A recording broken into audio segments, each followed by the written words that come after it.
You're listening to episode 39 of Burning Brightly, the 5 elements of a successful business.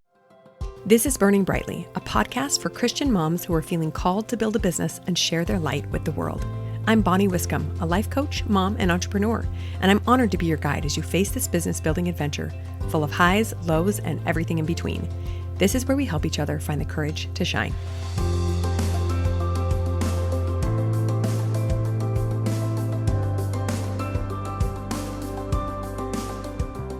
Welcome back, my friends. Today I'm excited about a very tactical episode where I give you some real tools for building the business of your dreams. I know I talk a lot about the mindset, a lot about the spiritual aspect even of building a business, but obviously we need some logistical tips, and this is a lot of what I do in my coaching as well. So let's dive in. A lot of this is really basic stuff, but it's also things that I didn't know for literally years when I first started building businesses. So I don't want you to go through the same thing. Let's dive in and talk about these 5 crucial elements. Now, for those of us who are just starting in business, sometimes business success that we see can look really mysterious on the outside. We'll see a business that succeeds or one that fails, and we don't know why. We don't know why some have success and others don't. We think maybe it's talent. We think maybe it's experience. Maybe they just hit the market luckily. But the truth is it is way more science than mystery or talent, which is great news for all the rest of us. It means it's something we can learn. Anyone can be successful. I firmly believe anyone can be successful at any business they choose if they know the science to it and they just keep trying new things until they hit it right. The best practice is to see everything as a science experiment. I explained this a little bit in episode 19, the one called overcommitting versus undercommitting. We talk a little bit in depth about this. You basically come up with a hypothesis. You remember 7th grade science, right? You come up with a hypothesis, you try it, you evaluate the results, you tweak it, and you try it again over and over and over and over. It's super simple. I remember learning this scientific process and thinking, this is a process? Isn't this just how you do everything? Yes, it's how we do everything. But the scientists felt like they needed to label it. So we'll let them label it. This is what we do. We try something over and over and over again. So the customer journey is where we do most of this work. The customer journey means how the customer gets from knowing nothing about you to becoming a customer or a client. It's also known as a marketing funnel. Marketing funnel is just kind of a fancy term for it. Just means how the customer gets from not knowing anything about you to paying you money. Now, there are 3 main areas in this marketing funnel or this customer journey. The first one is that awareness, finding out about you. Sometimes they call it curiosity. This is where someone learns about you. That next second step is the nurturing step, where they learn to like you, to trust you. And then that final step is the conversion, where we ask for the sale, where we try to get them to pay us. Okay, so how do we take people through these 3 steps, the curiosity, the nurturing, and the conversion? Well, it's through these 5 elements I'm about to explain to you. If you create these well in your business, you cannot help but get clients and customers. I promise you that. And you may start seeing success. This is what usually happens. You'll start seeing success in one area or another. You'll start building your list, or you'll start getting people telling you they love what you're offering, but you still won't get sales. That's totally okay. It just means some parts of your funnel are working and others are not. That's actually great. Now we know what works and what doesn't, and then we tweak the parts that don't. But again, learning these elements and implementing them well will guarantee success for your business. Okay? So first thing, I'm going to teach you each of these 5 elements, and then I will tell you where each of them belongs in the funnel, because I think that's important to understand as well, where and why things might break down. Now, the first key element is known as your pitch. Sometimes people also call it an elevator pitch or a one-liner. It's basically just how you tell people what you do, and it's very brief. The first biggest mistake I see people make when coming up with this pitch is they make it about them. And it is not about you. I will probably say that line 4 more times in this episode. It is not about you. Yes, it's your business. Yes, it's your product. And if you're a coach or a content creator, very often it's a very personal part of you. It's ideas that you've come up with. It's your personal coaching, but the business is not about you. It's about the clients. But because without the clients, the business does not exist. So remember that as we're creating this pitch, don't make it about you. You will talk about yourself just a little bit, and I'll explain that in a second. The first aspect to this pitch is the problem. We always start with the client's problem. After that, we offer them the solution, and then we tell them the results they get thanks to the solution. Okay, so problem, solution, results. Now, if you are a life coach that uses the model, you can probably see a little bit of similarity here. Our thoughts very often come up with problems. Our actions try to create some sort of solution, and then we have a result that may or may not yield what we want. So we'll go back to the drawing board and try to shift our thoughts to get a better result. This is just how life works. There's a problem, a solution, a result that we may or may not want. So this is what we mimic within this first step of our funnel, okay? This pitch. So let me give you just a few examples that I'm sure you've seen thousands of them. In fact, this is kind of a fun activity, is to watch an ad or a commercial and just jot down what the problem, solution, and result are. And if it's a good ad or a good commercial, you will be able to figure those out instantly. Let's take the problem of gross tasting water. I live in the desert and our water coming out of the tap tastes nasty. So a solution for that would be clear, filtered water. And then the result would be that it tastes better and I drink more, so I stay hydrated. Problem is gross tasting water. Solution is clear filtered water, which I tend to get from a RO system that we have in our house. Maybe you would be selling bottled water or a different filtration system. And the result would be it tastes better, ergo I drink more, which is probably a result I'm trying to get in my life. Okay, another problem probably many of us have. Our car needs an oil change, but we're busy. A solution could be a 30-minute oil change. You've seen those places that offer 30-minute oil changes. The result would be my car is maintained, I do the thing my car needs, and I'm back on my way in just 30 minutes. Another one, maybe there's a therapist who sees that a lot of her clients are fighting with their husbands. So that's the problem. The husband and the wife are fighting. The therapist offers marriage courses. That's the solution. And then the result is that the couple gets the tools and they stop fighting. Okay, so you can use this in any industry, any product. In fact, if a product does not have a problem, solution, result, it's probably not selling. You have to put it in this framework in order for people to understand why they need it. Always start with that problem. So this is an interesting thing. Many of us like the idea of starting with the solution, but even if the client knows what the problem is, if we don't formulate it for them, it's a lot harder to sell. In reality, no one cares about anything until there's a problem. Look at books or movies or just stories you tell around the fire. There's always a problem. That's the conflict. And the conflict resolution is the rest of the story.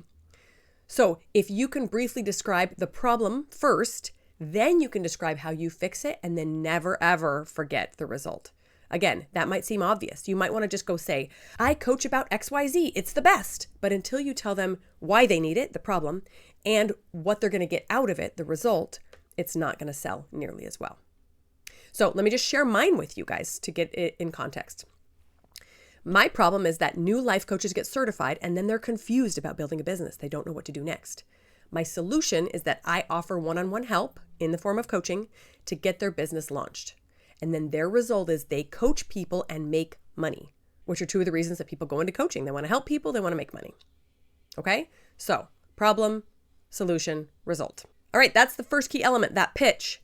Nail that pitch down and like 80% of your work in our marketing is done, but it's a little bit tricky. You're going to need some feedback. You're going to need to test it in the market over and over and over. Ask your clients, ask your friends, but then again, just test. That's the best way to get the solution. All right, next element, number 2, is your website. So many of us get so overwhelmed by this step. It seems so scary. It seems so technical. It seems like it's just going to break down on us. It doesn't have to be hard, you guys. It doesn't have to be fancy. We can start with just a very simple landing page. I won't go into details here, but I'm just going to give you a quick side note of how I recommend to my clients that they build a website. My very first recommendation is that they use a program called Lead Pages. Lead Pages is phenomenal. It is a drag and drop editor that is so easy. You can literally get a website up in 30 minutes or less. So easy and beautiful. So that's where I tell the beginners to start. A next step up, if you've tried that or if you have a little bit of experience in business or building websites, is a website kit by my friend Jenny Lakenin. She is a web guru and she has offered this kit to people, specifically coaches, so they can build their own website on WordPress without paying a designer expensive costs. So that's kind of the second step for those who want a little bit more control over their website and they're not afraid of a little bit of hard work of getting it up themselves. The third solution is if you're farther along in your business journey and you're making money and you don't want to touch it at all, then you can hire the professional. But that is cost prohibitive. And when you're first figuring things out, it's just not a great idea because you want to change and tweak things so often. So those are kind of the 3 steps of getting a website that I recommend to people, but I almost always recommend beginners start with Lead Pages. It's just so easy. So back to our website, it needs to be simple. Remember the days of, early 2000s, everyone's website looked like somebody had just vomited text all over it. There was just words everywhere, links everywhere, crappy graphics everywhere. We've come a long way. We have learned that confused clients don't take action. Confused clients just leave. So we do not want anyone to be confused. Unfortunately, as business owners, we think that we're giving people options. Well, I want to give them the choice to learn more about me. Or I want to give them the choice to read my blog. I want to give them the choice to contact me. So we have links upon links all over the place, when in the end, people just get confused and they leave. They don't need choices. People need to be told what to do. I know that sounds a little insulting, but it's true. When's the last time you went to a website that had a million options and you knew exactly what to do? Like, that never happens. They need to be told what to do, which is why when you go to those professional websites, very often you see one massive button in the center. It's like, shop now. Learn more, watch the video, whatever one thing they want you to do, it is front and center. In the show notes, I'm actually going to include a link to an article I found recently that was really helpful. It is based on the StoryBrand methodology for building a website, which is very simple, very clear. And if you're a little bit confused about your website or you're just starting out, go check it out. I think it will be very, very helpful. It shows, I think, 8 or 9 key elements that a website should have. And again, follows this advice of keeping it very, very simple. But again, I'm going to repeat myself. Don't make your website about you. If the first thing they see is learn more about me and my coaching and my experience and my history and how wonderful I am, nobody cares. I know that sounds harsh, but nobody cares until they know how you can help them. All right. So again, we start with that problem, we tell them the solution, and then we tell them how we can give them the result. The only thing your website should have in the header, the portion of your website that shows up before anyone scrolls anywhere, is 1 or 2 buttons. We're talking as minimal as possible. It should be a call to action. What do you want people who come to your website to do? I personally have 2. One is work with me, so schedule a call. The other button is download the guide, because either people are ready to work with me or they're not. If they're ready, they can schedule a call. If they're not, I want to get them on my email list so that I can keep nurturing them. I can keep creating that relationship. So that's it. 1 or 2 links at that top part. Work with me or don't. We are forcing people into taking action.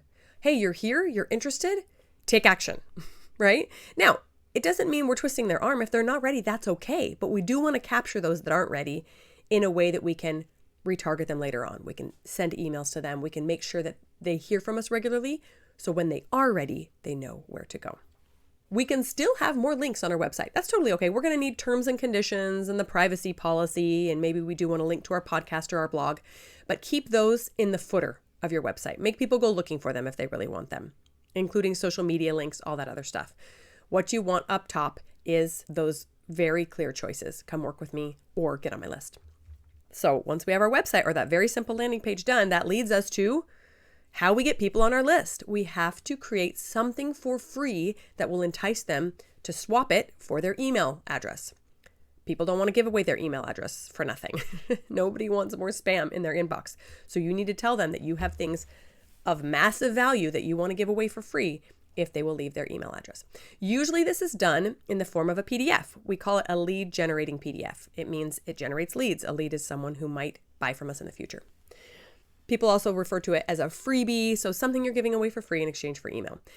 This is a great place to start. It's very easy to make a cute PDF in Canva, very easy to put a big chunk of your knowledge in this document and offer it for free. And it develops some trust, right? If you go onto someone's website and you think, oh, wow, this is interesting what they do. I could use this. And there's a button that says, get the free guide.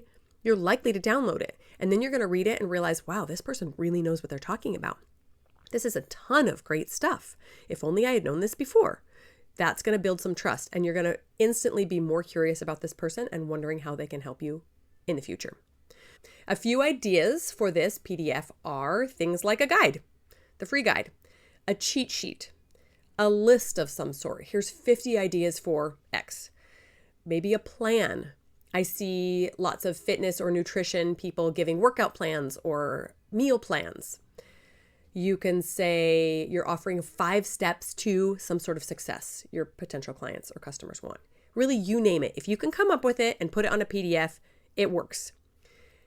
One thing I see here is sometimes business owners get nervous about giving away too much for free. It is almost impossible to give away too much for free. The reason is people assume your paid product will always be better than your free. And it will, because you're giving it to them in a way that is either more convenient to consume, or it's one-on-one, or it's more in-depth. So you can give away basically the whole farm for free or for cheap, and people will always pay you more for that one-on-one or for that group coaching or whatever the next step up is. I learned this from Russell Brunson. He is a business genius, and he sells pretty much everything he knows about marketing in his books. And his books cost like $12 on Amazon. And he says, I am not afraid to sell people everything I know for $12 because I know that they will still pay me $20,000 to work in person, because it's always more valuable to work in person. So again, don't be afraid to give a ton away for free, obviously without overwhelming them. Please don't create a 35-page PDF that you want your new leads to read through. That's not going to happen. Keep it short and sweet. Don't overwhelm them, but give them lots of value.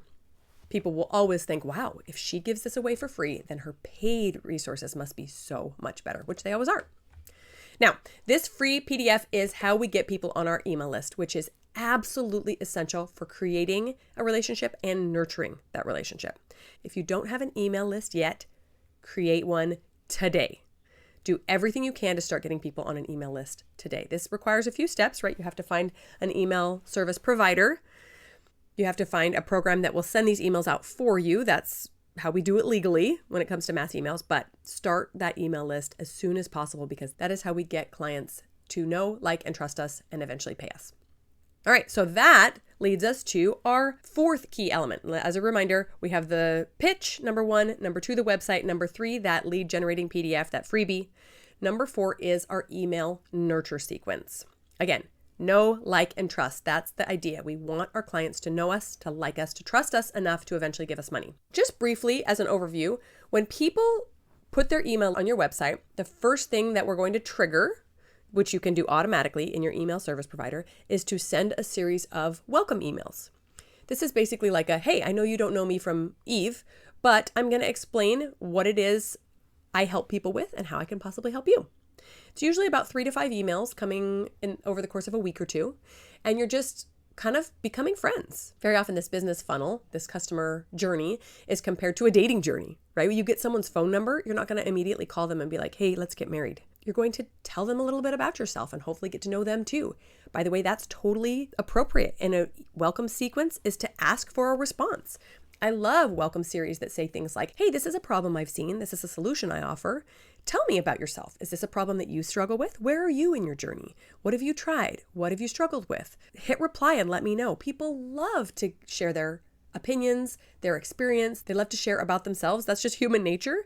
And allowing them space to do that is such a wonderful way to create that relationship. Side note, if you're going to do this, please respond to the emails. There's nothing worse than saying, hey, shoot me over some information about you, and then crickets. So if this isn't something that you're capable of doing, then don't ask for the reply. But a quick response from a business owner that says, oh my goodness, thank you so much for sharing. This is so helpful, goes a long way. So how can you help? This is what we want our welcome sequence to be all about. Again, don't make it all about you. Put a little bit about you and your expertise, but make it all about how you can help the client. Give them as much value as possible, again, without overwhelming them. Show them a little bit about your expertise, but make it about solving their problem. This is also a great place to check back in on that freebie and say, hey, did you download the freebie? Did you open it? Did you work through it? Do you have any questions about it? Can I help you with it? Encourage them to get the value out of that freebie that you already created. Once those kind of 3 to 5 emails are done, that week or two is over, then you send those people into the email sales sequence. And that is the 5th key element of a successful business. This is where we try to get them to buy. And I know what you're thinking. I don't like to sell. Everybody has so much drama about the selling. But if you believe in your product and you know you can help people, why is there drama? What if we walked into Target and we're like, I really need some mascara. And they're like, well, we have some, but I don't know. I don't know if you want to pay for it. I mean, we have black and brown. Maybe you wanted blue though. You don't see someone wringing their hands at Target wondering if they're maybe offending you by having mascara to buy. No, you came to Target to buy the mascara. You want it. Even if it might be more than you thought you were going to spend, you're going to pay for it because that's what you walked in there for. So if people are on your email list, they're there for a reason. Please give them the option to buy from you. Please do not sit there wringing your hands and apologizing for selling. This is a business relationship. Yes, we want them to know, like, and trust us, but we're not besties. We are client and coach. We are business owner and customer. Okay? Historically, clients and customers are never more primed than as these new curious subscribers. So it's a great time to sell once they have gotten to know you a little bit through that nurture sequence. Set up another week of emails telling them about your offer. I'm going to give you a handful of ideas for what to put in each of these emails. So get out your notes if you can, or come back and re-listen when you can. But what this does is it gives them a chance to say yes or no.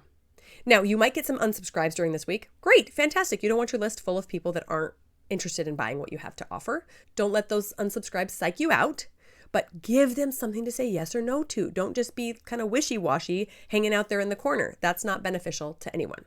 All right. So these sales emails generally look something like this. First email, you tell them about your product. Don't sell anything yet. Just say, were you aware that I offer one-on-one coaching, or I offer fitness classes, or I sell XYZ? Whatever it is you sell, tell them about it. Brag about it a little bit. Tell them why you love it. Just don't sell it yet. Then on the second email, you talk about the problem that you talked about already, right, in your nurture sequence. You bring that problem back up, and then you offer your product as the solution. You make that connection. You know, I've seen that people really struggle to know what to do at the gym. That's why I've created these classes. So when you go to the gym, you know exactly what machines to use, what weights to lift. Now your product is set up as the solution to the problem we've been talking about. Third email, you can add some social proof, add some customer testimonials. If you don't have those, that's okay. You can talk more about how great the product is, but customer testimonials go a long way. They know that other people have paid you money or have even tried your product for free and they've said amazing things about it. Side note, if you don't have testimonials yet, go get some. Just have your friends and family try it and write you some words. They're very, very beneficial in marketing. And then the next email, you want to overcome some objections. So you see what we're doing just little by little. We are just filling their brain with information about how this is a great solution to the problem they're experiencing.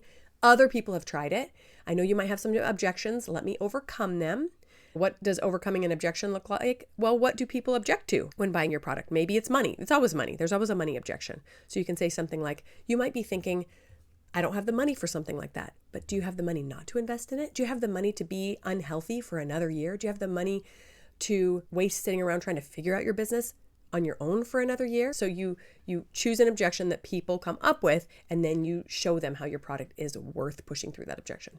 Next email, you shift their perspective in some way. So maybe they've tried something like your product before and it hasn't worked for them. Well, tell them how you're different.